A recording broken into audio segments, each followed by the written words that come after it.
foram se convertendo a mim, e eu cada vez pior. Mas se não tivesse havido a conversão deles a mim, e se não tivesse havido depois que o Evangelho entrou em mim, a minha conversão a eles, e o meu entendimento, a minha compreensão sobre como era ter nascido no tempo deles, em Manaus, com aquela cultura do século XIX, que perdurou em Manaus até mais ou menos 1960, 70, era a cultura do século XIX, como eles foram educados. Eles tiveram que lidar com o século XX já no meio, e eu era o maior representante do século XX para eles, dos baby boomers depois da guerra, das loucuras, da vontade de liberdade, do sexo livre, do questionamento de todas as coisas, significados e valores, como foi o que aconteceu na minha geração. E eles tiveram adaptabilidade para se converterem a mim e me esperarem até que eu me converti a eles. E o grande princípio que o reverendo Antônio Elias dava para eles era esse. Ele chamava meu pai de Dr. Caio. Ele dizia: Dr. Caio, são os pais que entesouram para os filhos. Então, somos nós os que temos que entesourar. Temos que criar os legados que podem impressioná-los. E meu pai e minha mãe eram discípulos sérios daquelas práticas todas do Evangelho. E se não fosse isso, sabe lá Deus o que teria acontecido. Nós não seríamos a família que nós somos e nos tornamos, nem eu. Meu Deus, eu não seria eu não teria a felicidade que eu tenho de ter vivido, estar envelhecendo como um homem feliz. Feliz. E que evita a maldição na vida dos outros. Eu sei que a minha vida, pela misericórdia e pela graça de Jesus, tem evitado a maldição na vida de milhares, até milhões de pessoas nos últimos 50 anos. Eu encontro essas pessoas com a felicidade grata para todo lado, dizendo: você não sabe como foi que aconteceu, do contrário, se você visse nosso estado de amaldiçoamento, não dava mais nem para crer que poderia haver uma reversão. Mas nós ouvimos você dizer que pais tinham que se converter aos filhos e filhos aos pais, para que a terra não fosse ferida com maldição, nem as famílias, nem as casas, nem os casamentos, nem as relações. E quando isso entrou na gente, nós começamos a praticar o Evangelho.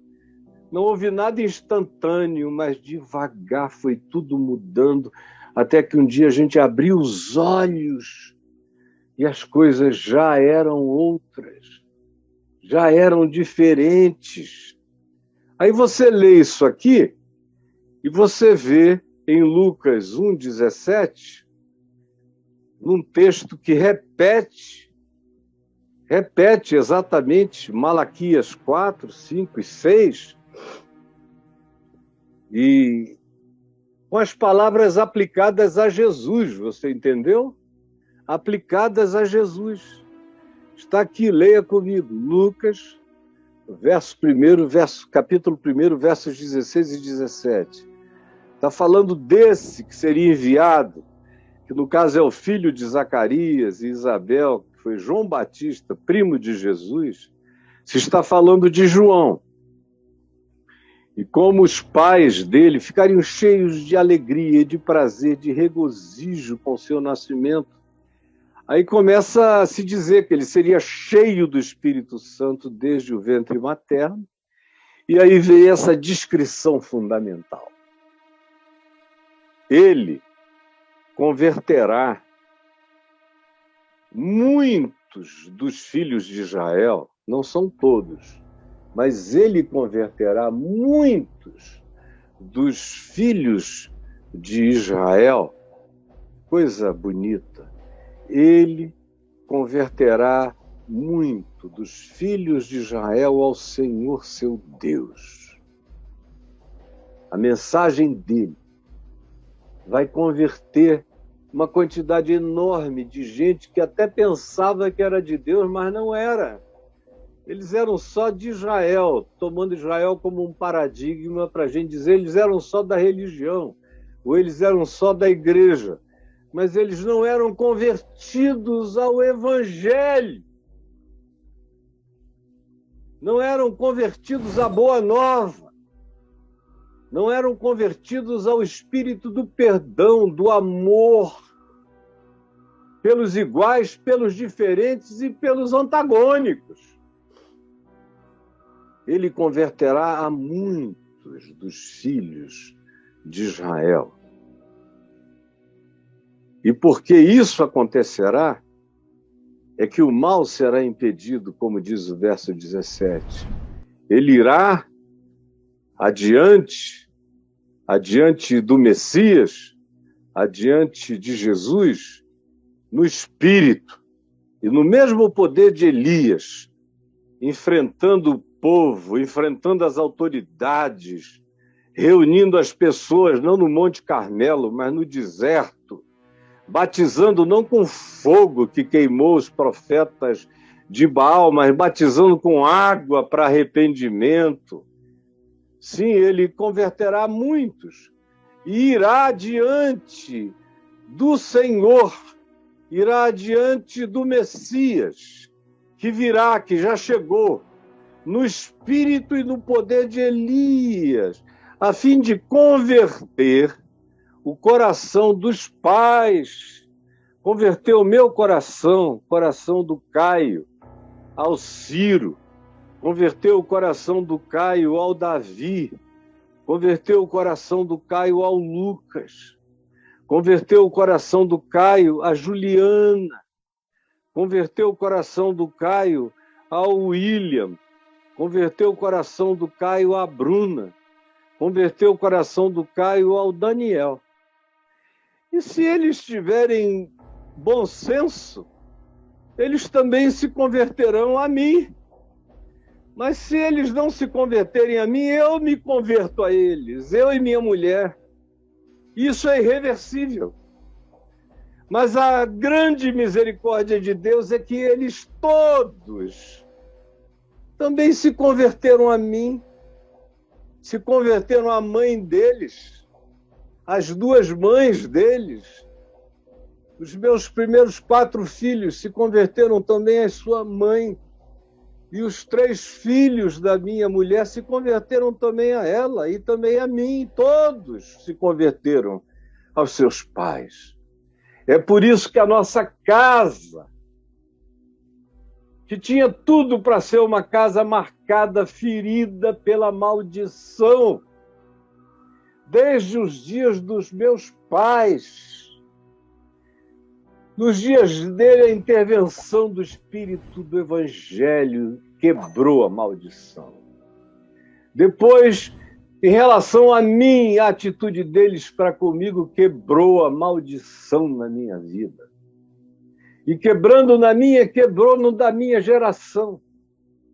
E quando eu, já adulto, já um homem respeitado de Deus no mundo inteiro, fiz a tolice idiótica que eu pratiquei, seguida do mais profundo arrependimento, que só o Senhor Deus sabe a profundidade, a dor de morte que Ele me causou e os sofrimentos que eu vivi durante 8, 10 anos com os meus filhos em estado de agonia e eu dizendo, meu Deus, eu tinha ajudado a criar um paraíso. E agora, com as minhas próprias mãos, eu cavei um pântano de desesperanças. Tem compaixão. E perseverei com a minha mulher Adriana, perseveramos, e fomos vendo todos eles, ficarem melhores do que eram antes. Ficar tudo melhor. E o braço da maldição ser patolado pela mão do Senhor e quebrado. E o que a gente tem hoje são 6 netos lindos. Aliás, hoje à noite eu e a Adriana vamos sair com um dos nossos netinhos e a namorada dele para celebrarmos o aniversário dele, que o dia é hoje, 27 de setembro, dia que ele nasceu, o Matheus. Já é um rapazinho com namorada. Nós vamos, eu e a Adriana, jantar com eles. O que é isso? É sinal dessa bênção, dessa maravilha. E de todos os 6 netinhos, a gente olha e agradece ao Senhor, porque a nossa conversão um ao outro e a conversão de nós como pais aos nossos filhos comoveu o coração deles a nós, e nós os aceitamos como eles estavam e estão e são. E é o amor que funde tudo isso. Ele não torna todo mundo igual, mas ele torna todas as diferenças irrelevantes. O amor não torna todo mundo igual, mas torna as diferenças completamente irrelevantes. É só quando isso entra no coração da gente é que o pai se converte aos filhos, os pais aos filhos. E aí dão a chance de que os filhos se convertam aos pais. Porque é claro que existem exceções. Existem aqueles filhos que se converteram sozinhos ao Evangelho da graça, contra os pais, contra o ódio dos pais. E pela sua perseverança, pelo seu amor, pelo seu cuidado, pelo seu carinho, pela sua sabedoria, pela sua não discussão, pelo evitamento de brigas, de conflitos, e pela prática do Evangelho, silenciosa, cheia de bons atos, boas ações, bons frutos, boa atitude, bom espírito, bom olhar, boa interpretação, e com toda a sabedoria, para saber a hora de dizer, a hora de não dizer, a hora de abraçar, a hora de se aquietar, a hora de impor alguma coisa, a hora de não impor nada. Uma sabedoria própria, porque a sabedoria também aprende o tempo e o modo. Às vezes os filhos conseguem ser os predecessores dos pais no Evangelho. Mas na maioria das vezes o que a gente vê são os pais irem para a religião, e aí os filhos vão nascendo, é um crescimento vegetativo. E aí o pai e a mãe entram numa de que os filhos têm que ser exatamente como eles já são adultos. Eles esquecem de como eles foram na infância, na adolescência, dos conflitos que tiveram, das agonias que sofreram, dos sapos que engoliram, dos maus tratos recebidos de pai, de mãe, de autoridades eclesiásticas, de familiares despóticos. Esquecem tudo isso, de como sofreram, de como quiseram ir embora. E agora, depois que eles foram para a igreja e adotaram, às vezes até comportamentos piores do que os dos seus pais, eles querem impor isso sobre os filhos. E os filhos não têm nem a chance de ter outra alternativa, como eles tiveram. Esses pais se converteram depois, adultos, pensaram e quiseram. Ou num determinado momento, com vontade própria, com livre-arbítrio, sem imposição, mas eles querem impor. E aí a calamidade começa, eles conseguem manter os meninos ali até 7, 8, 10 anos, enquanto podem ser obrigados a irem, eles vão. Depois que eles começam a falar mais grosso e a dizer, eu não vou, se você quiser me espanque, mas eu não vou ouvir aquele louco, não vou para aquele hospício que vocês chamam de igreja, não vou, para aquela casa dos preconceitos, para aquele lugar mal assombrado, da hipocrisia, do ódio, não vou. Me mata, mas eu não vou. E tem meninos e meninas começando a fazer isso com 10, 11, 12 anos, 13 anos, já é quase normal. Aí o pai fica com ódio. Fica com ódio de um partido político, fica com ódio do YouTube, fica com ódio da internet, fica com ódio de um cara como eu, que fala a liberdade do evangelho em Cristo, vai arranjando pessoas para odiar, para transferir, para não se enxergarem. Até que chega uma hora que a filha fica mais velha e diz, olha, eu quero te dizer o seguinte, eu não gosto de menino, eu gosto de menina. E o garoto diz, olha, eu estou apaixonado pelo meu melhor amigo. Aí pronto. Ou qualquer outra coisa. A garota chega com 14 anos e diz, olha, eu estou indo para a cama com meu namorado. E a mãe não dá nem uma camisinha, nem um pai. Por quê? Porque ele diz o seguinte, se eu der a camisinha, eu estou validando a relação sexual dela. Aí não dá a camisinha, a menina fica grávida, porque está pedindo juízo de quem não tem juízo, nem ela, nem o garoto. Filho que não tem consciência, me diz que está transando com alguém, a primeira coisa que eu faço é comprar um pacote de Jontex para o garoto. E para a menina, meu Deus, tem que colocar medidas contraceptivas, porque é melhor isso do que você ter uma filha de 15 anos grávida, sem querer criar criança e maltratando mais um ser que vem para o mundo para não ser suficientemente amado, nem querido, nem maturado na hora da maturidade, o que faz toda a diferença. Como eu estou vendo aí uma quantidade grande de pastores formais, rigorosos, puritanos, legalistas, alinhados com essa política de costumes evangélicos que viraram política de governo, viraram projeto de político de governo, uma coisa patética. É a política pública do pinto, da pepeca, do ânus. É a política pública do que o cara faz com o pinto dele, se corta e abre uma vagina ou se bota um implante. São essas políticas de um Deus que não se preocupa com sentimentos, coração, nada disso. Ele se preocupa com zonas fálicas. É um Deus fálico, que só tem assuntos fálicos, mandamentos fálicos. E que agora, não sabendo ser crentes, não sabendo ser de Jesus, esses pais, não tendo aprendido Jesus, nem o Evangelho, nem o amor de Jesus, nem as práticas de Jesus, estão sem saber o que fazer com os filhos. E aí tem pai que eu já soube de pai que se suicidou, porque dos 3 filhos, 2 se declararam uma lésbica e um menino gay, e o outro, que não é nenhuma coisa nem outra, odeia a religião do pai, não quer nem saber. O que está acontecendo?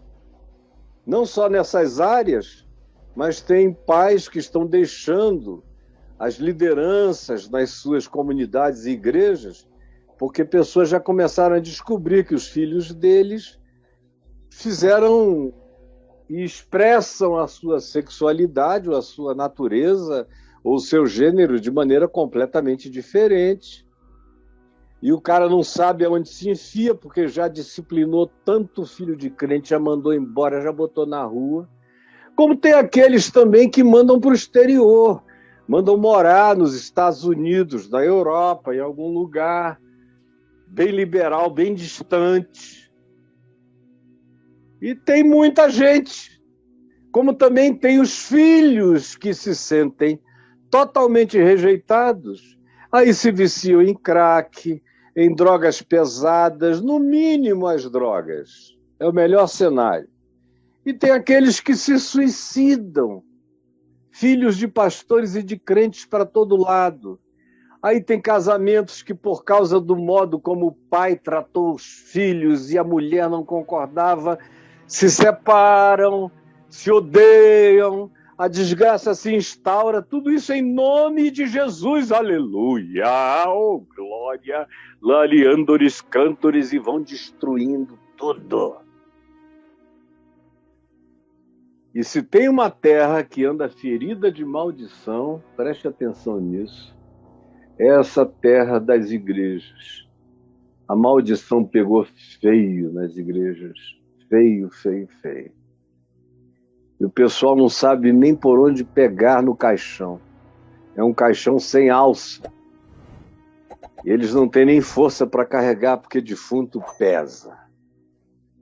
E não tem nem onde enterrar. Não sabem o que fazer. Eu sei que eu estou falando com você. O nosso tempo passou. Hoje a gente já começou com 15 minutos de atraso. E eu comecei a pregar há pouco tempo atrás. E sei, no entanto, que vocês me entenderam. Sei que vocês compreenderam que se não houver conversão dos pais aos filhos e dos filhos aos pais, se não houver essa atitude de dizer, ele é meu filho, minha filha, totalmente diferente de mim, mas se tem alguém que pode cuidar dele, dela, que pode entender, compreender, acolher e ajudar, sou eu. Eu não vou transferir essa responsabilidade para ninguém. Pode até ser que um terapeuta ajude também. Mas a responsabilidade primária é minha. E eu não preciso saber psicanálise, psicologia, nem psiquiatria. Eu preciso aprender a amar. Eu preciso aprender a perdoar. Eu preciso aprender a sabedoria daquele que, sendo pai, sabe também calar. Sabe também esperar, entrar no quarto e orar. Sabe também não retomar aquele assunto incendiário. Sabe também evitar todos os conflitos que podem surgir em decorrência das desavenças com outros irmãos sobre temas semelhantes que podem amargurar a família inteira. Sabem se converter aos filhos. E se você é filho de pais horrorosos, a maioria dos pais estão, infelizmente, dentro das igrejas, são os mais persecutórios, os mais opressivos, os mais intolerantes, os mais ameaçadores. Porque eu vejo pais que não são religiosos acolherem seus filhos e filhas de opções ou de escolhas ou de naturezas ou de modos distintos dos seus. O amor. Isso é totalmente diferente de mim, mas é meu filho, eu o amo. O meu amor por ele é tão maior do que as diferenças e ele é uma pessoa tão melhor do que o que caracteriza essa diferença. Eu vou ficar com a essência dele, que eu sei que é boa. Isso, gente que não é de religião, de igreja nenhuma, de coisa alguma, agindo assim. Agora, é um milagre quando você encontra alguém dentro do movimento religioso tendo essa atitude de saída. Em geral, eles arrebentam tudo. Quando já está tudo estragado, é que eles vêm buscar ajuda. E é com relutância que eles aceitam ainda o conselho de amor que você dá a eles. Aí a maldição já criou raiz. E para desenraizar essa maldição, às vezes leva quase a vida toda. Tem gente que só vê isso acontecer no finalzinho da vida, quando já muito quebrantado, velhinho e humilde, tem coragem de pedir perdão por toda a loucura praticada, e o filho está ali desesperado para um dia ouvir isso, só para dizer, eu não aguentava mais porque eu te amo, e a gente podia ter vivido outra vida. Não espere o tempo passar para depois você chegar à conclusão de que poderia ter vivido outra vida. Por favor. Jesus, eu peço que essa palavra que só não entendeu quem não quis, alcance o coração e dê entendimento. Entendimento que nasce do amor. e dessa fé do Evangelho que opera na plataforma do amor, da justiça, da graça, do perdão, do acolhimento, aonde existe chance de conversão dos pais aos filhos e dos filhos aos pais, onde existe a possibilidade da regeneração familiar, da regeneração mental, da regeneração afetiva, da regeneração relacional. É o que eu te peço, Espírito Santo, em nome de Jesus. Amém e amém.